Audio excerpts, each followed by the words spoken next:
శత్రువులు ఎంత ఎక్కువగా వస్తే వాడు అంత ఎక్కువగా మండుతాడు. దగ దగ దగ దగ దగ దగ దగ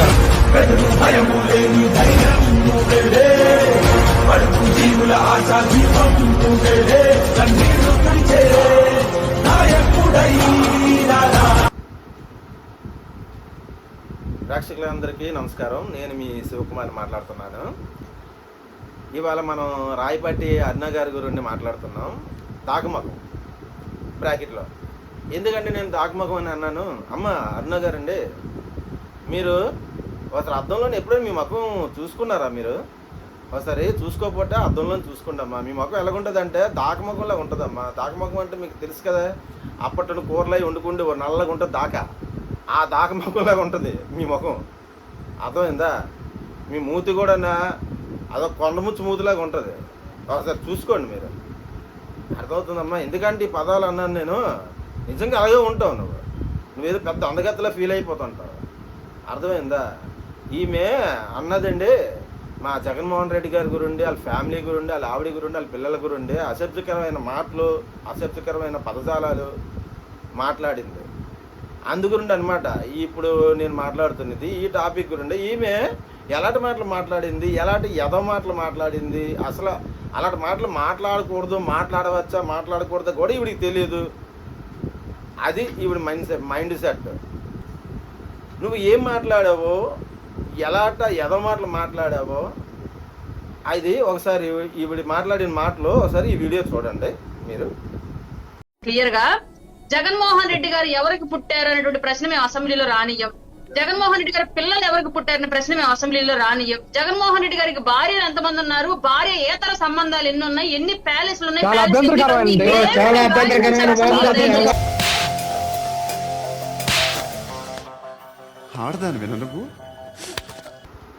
ఓకే చూసారు కదా ఈ వీడియో మీరు. ఇప్పుడు చూసారా ఆ వీడియోలోని ఎలాంటి మాటలు మాట్లాడిందా జగన్మోహన్ రెడ్డి గారు అండి. ఒక్కసారి సీఎంగా చేశారు అతను, ఇప్పుడు మాజీ సీఎం, ఒక పార్టీకి అధినేత. అలాంటి అతన్ని ఇంత చండాలంగా, ఇంత తీవ్రంగా, ఇంత అసభ్యకరమైన పదజాలాలతో మాట్లాడింది ఈవిడ. మరి ఈవిడ్ని ఏమనాలి? దాకముఖం అనాలా లేదా? మీరు చెప్పండి. దాకముఖం అనాలా లేదా? దాకముఖం అనాలి కదా, అందుకే నేను దాకముఖం అన్నాను నేను. అర్థమైందా? ఇంకేం కాదు, ఈవిడ దాకముఖం అది. ఓకేనా? మీరు కూడా దాకముఖం అని పిలవండి, ఎందుకంటే ఈ దాకముఖం ఇలాగే పిలాలి. అమ్మా, మా వైసీపీ వాళ్ళు నిన్ను ఎప్పుడైనా సరే ఏటమ్మా నువ్వు ఎంతమందితో అక్రమ సంబంధాలు పెట్టుకున్నావు అని ఎప్పుడైనా నిన్నేమైనా ప్రశ్నించారమ్మా? చెప్పుపోనే. నువ్వు ఎంతమందితో తిరుగుతున్నావు, ఎంతమందితో తిరిగావు అని ఎప్పుడైనా సరే అడిగారమ్మా నిన్ను? నీ పిల్లలు మీ ఆయనకే పుట్టారా లేదంటే నీకెవరికైనా పుట్టారా అనేసి ఏమని అడిగారమ్మా నిన్ను? అడగలేదు కదా. అలాగే మీ ఆయనకి మగతనం ఉన్నదా?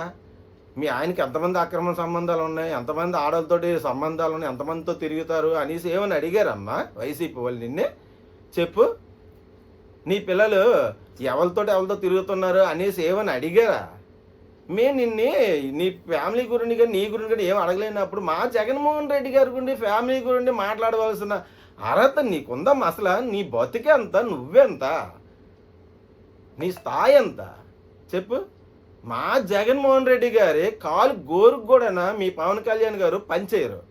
అతనికే ఆ విలువ లేదు. అలాంటిది నువ్వు మా జగన్మోహన్ రెడ్డి గారి గురించి మాట్లాడతావా?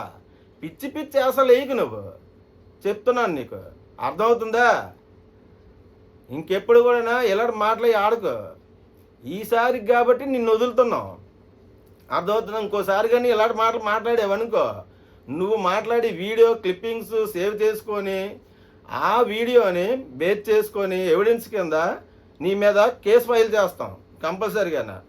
కేసు ఫైల్ చేయడం అంటే నువ్వు అనుకుంటావు ఇది మా అయ్యాము, మా అడ్డ, మా చంద్రబాబు గారు ఉన్నారు, మా పవన్ కళ్యాణ్ గారు ఉన్నారు, నన్నేం పీకుతారు అని చదువుకోగలరు. పోలీస్ స్టేషన్లో కంప్లైంట్ ఇవ్వాలని లేదమ్మా నీ మీద. ప్రైవేట్లో కూడా, ప్రైవేట్గా కోర్టులోను కూడా ఎఫ్ఐఆర్ వేసుకోవచ్చు. అర్థమైందా? అలా కూడా నీ మీద కేసు ఫైల్ చేయొచ్చు. ఎందుకంటే ఎవిడెన్స్ ఉంది, క్లియర్గా ఉంది ఎవిడెన్స్. నువ్వు తిట్టినవి అలాంటి పదాలు నువ్వు మాట్లాడావు, ఆ పదాల మీద ప్రైవేట్గా కేసు ఫైల్ చేసుకోవచ్చు. కంపల్సరీ గెలుస్తాం మేము. అర్థమవుతుందమ్మా? కానీ మేము అలాగా ఒక ఆడమనిషి మీద మేము ఇలా కేసులు వేసి ఇలా ఇబ్బంది పడచడం ఇలాంటి మేము చెయ్యం. ఎందుకంటే మేము వైసీపీ వాళ్ళే. ఒక ప్రజల గురించి పెట్టిన పార్టీ నాయకులు కార్యకర్తలు మేము.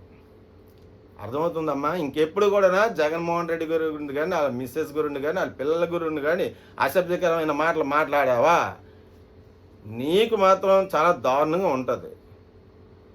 నువ్వు అనుకుంటున్నావు ఇప్పుడు మీ అయ్యామని, మహా అయితే ఇంకో 3-4 సంవత్సరాలు అంతే. ఆ తర్వాత మీరు ఎలాగగలరు? అది ఆల్రెడీ అందరికీ, మీ జనసేన వాళ్ళకి, టీడీపీ వాళ్ళకి అందరికీ తెలుసు. కూటమిగా వచ్చినా ఇంకో 10 పార్టీలు కలుపుకొని వచ్చినా సరే నెక్స్ట్ మాత్రం సీఎం జగన్మోహన్ రెడ్డి.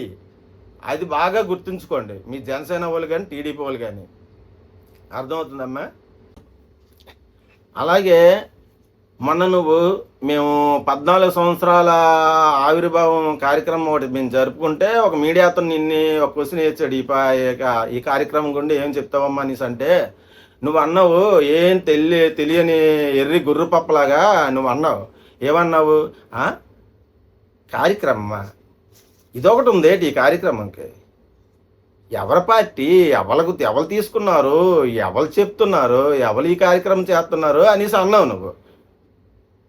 అమ్మ దాకమకుందానా? నీకు తెలియపోతే చెప్పింది పూర్తిగా విను. వైఎస్ఆర్ సిపి కాంగ్రెస్ పార్టీ అనేది జగన్మోహన్ రెడ్డి గారి సొంత పార్టీ అమ్మ. అతను కష్టార్జితంతో, అతను కష్టపడి అతను సొంతంగా పెట్టుకున్న పార్టీ అమ్మ ఇది. వాళ్ళ నాన్నగారు పెట్టుకున్న పార్టీ కాదు. వాళ్ళ నాన్నగారు కాంగ్రెస్లో ఉండేవారు, వైఎస్ఆర్ పార్టీ కాదు అది. అర్థమవుతుందా? వాళ్ళ నాన్నగారి దగ్గర నుండి జగన్మోహన్ రెడ్డి గారికి వచ్చిందేమో ఏంటి, అలాగా ఇతను కార్యక్రమాలు చేసుకుంటున్నారేమో అని అనుకుంటున్నావేమో. ఇది జగన్మోహన్ రెడ్డి గారి పార్టీ, వైఎస్ఆర్ సిపి అనేది. అర్థమైందా నీకు? తెలియనప్పుడు తెలియనట్లు మూసుకొని ఉండు. అర్థమవుతుందా? అలాగే టీడీపీ పార్టీ ఉంది కదా, టీడీపీ పార్టీ చంద్రబాబు గారిది సొంత పార్టీ కాదమ్మా. అది నారావోల్ది కాదు అది పార్టీ. అర్థమైందా? అది ఎవరి పార్టీ తెలుసు కదా, ఎన్టీఆర్ నందమూరి వంశానికి చెందిన పార్టీ అది. ఎన్టీఆర్ గారు కష్టపడి పెట్టుకున్న పార్టీ అప్పట్లో. అతను పెట్టుకున్న పార్టీని చంద్రబాబు గారు అతని దగ్గర ఉండి అతను చీట్ చేసి, మోసం చేసి, అవమానపరిచి చనిపోయిన తర్వాత ఆ పార్టీని ఎన్టీఆర్ రామారావు గారు వాళ్ళ కొడుకులు అంటే అందరు కాదులే, ఎందుకంటే చిన్న ఎన్టీఆర్ వాళ్ళ నాన్నగారు సమర్థుడు, మగాడు కాబట్టి అతను సొంతంగా ఆ పార్టీ గురించి కష్టపడ్డాడు, పార్టీ తీసుకుందామని.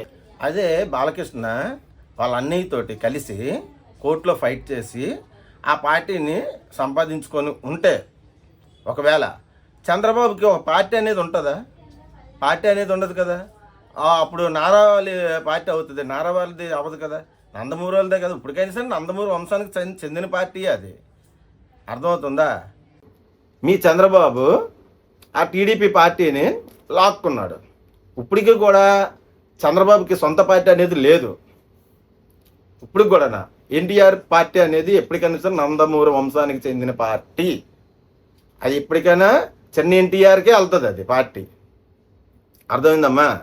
అలాగే పవన్ కళ్యాణ్ గారు సొంత పార్టీ పెట్టుకుంటే అతను సొంత పార్టీయే, నేను ఒప్పుకుంటాను. అది అతను కష్టపడి పెట్టుకున్న పార్టీయే. కానీ ఇక్కడ చిరంజీవి గారు ఒక మాట అన్నారు, ప్రజారాజ్యం పార్టీలో నుండి ఆవిర్భావం చెంది వచ్చిన జనసేన పార్టీ అని అన్నారు. కానీ ఆ ప్రశ్నకి పవన్ కళ్యాణ్ గారు చిరంజీవి గారిని అడగలేదు. ఎందుకు అడగలేదు అనేది మాకు ఇప్పుడు మరి ఇంకా అర్థం కావట్లేదు. దాన్ని బట్టి మాకు కొద్దిగా డౌట్ వస్తుంది. అంటే చిరంజీవి వల్ల పవన్ కళ్యాణ్ గారు పార్టీ పెట్టుకున్నారా అనే దానికి ఇది మాకు కొద్దిగా కన్ఫ్యూజ్గా ఉంది. అది నీకైనా అర్థమైందో లేదో మరి. ఏంటి, చిరంజీవి గారి వలన పవన్ కళ్యాణ్ గారు పార్టీ పెట్టుకున్నట్లు చిరంజీవి గారు చెప్తుండ్రు. దాన్ని మరి ప్రశ్నించాలి కదా, పవన్ కళ్యాణ్ గారు ప్రశ్నించలే. ఏంటి మరి దీన్ని ఏమంటావు? పార్టీలు ఎవరు సొంత పార్టీలో, ఎవరు అద్దె పార్టీలో, ఎవరు చీటింగ్లు చేసుకుని పార్టీలు తెచ్చుకున్నారో అది తెలుసుకోకుండా మాట్లాడికో. ఏంటి మైక్ ఇచ్చారు కదా అనేసి మైక్ ముందుకు వెళ్ళిపోయి బాబా అరిసిడేలు కాదు, తెలుసుకో. నేను మొన్నటి వరకు కూడా నా జనసేన వాళ్ళకి చిన్న మెదడు మోకాల్లో ఉంది కదా అని అనుకుంటూపోండి. ఎందుకంటే జనసేన వాళ్ళ నాయకులు కానీ పవన్ కళ్యాణ్ కానీ అందరూ కూడా వాళ్ళు ఎప్పుడు ఏంటి మాట్లాడుతారు కూడా వాళ్ళకే తెలియదు. దాంట్లో నువ్వు ఒకదానివి, ఓకేనా? నాకు ఇప్పుడు నువ్వు మాట్లాడిన మాటలు బట్టి ఏంటి అర్థమైందంటే అసలు జనసేన వాళ్ళకి చిన్న మెదడు మోకాల్లో కాదు కదా, అరికాల్లో కూడా లేదు. అసలు అరికాల్లో కూడా ఆ చిన్న మెదడు అనేది లేదు అనేది వాస్తవంగా నువ్వు రుజువు చేసావు. ఓకేనమ్మా.